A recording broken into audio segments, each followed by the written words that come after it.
আসসালামু আলাইকুম। আমি মিজানুর রহমান। আজকে যে বিষয়টা নিয়ে কথা বলছি সেটি হচ্ছে এলইডি টিভির মাদারবোর্ড রিপেয়ার।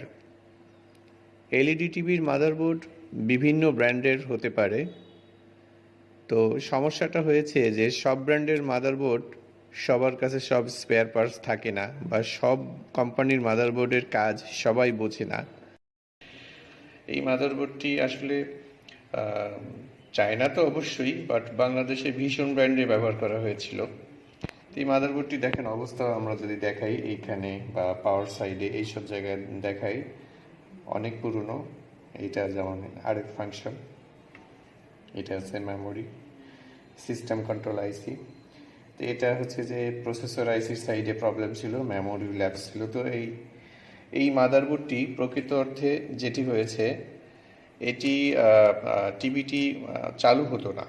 তো মাদারবোর্ডটি আমাদের এখানে পাঠানো হয়েছে। তো আমাদের এখানকার ইনডোরে এক্সপার্ট যিনি বা যারা আছেন তারা এটাকে ওকে করেছে। এখন আমরা যদি দেখাই যে আমরা এটাকে একটু চেক করব, যে কোনো মাদারবোর্ডই আমরা চেক করার জন্য এক্সট্রা পয়েন্ট আমাদের এরকম একটা টিউবের সাথে লাগানো থাকে। তো আমরা দেখছি যে প্যানেলটা কানেকশন দিলাম, একটু কানেকশন যে সুইচটা দিলাম। এবার আমরা যদিও এটার কিপ্যাড লাগানো হয় নাই, কিপ্যাড লাগানো ছাড়াও ডুপ্লিকেট ওয়েতে এটা চালু করা যায়। আমরা চালু করলাম,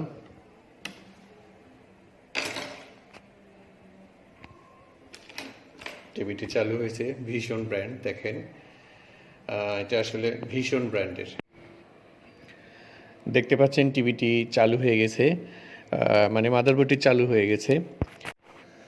ভিডিওটি যারা দেখছেন তাদের উদ্দেশ্যে বলছি, টপ ওয়ান সার্ভিস সেন্টার থেকে মাদারবোর্ড সার্ভিস করিয়ে নেওয়ার জন্য স্ক্রিনে দেওয়া নাম্বারে যোগাযোগ করবেন।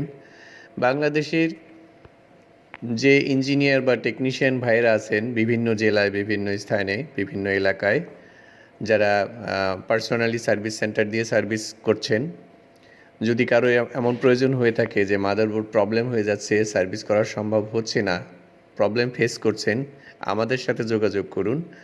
কুরিয়ার সার্ভিসের মাধ্যমে আমাদের কাছে মাদারবোর্ড পাঠালে আমরা সার্ভিস করে আবার আপনার কাছে কুরিয়ার সার্ভিসের মাধ্যমে পাঠিয়ে দিতে পারবো।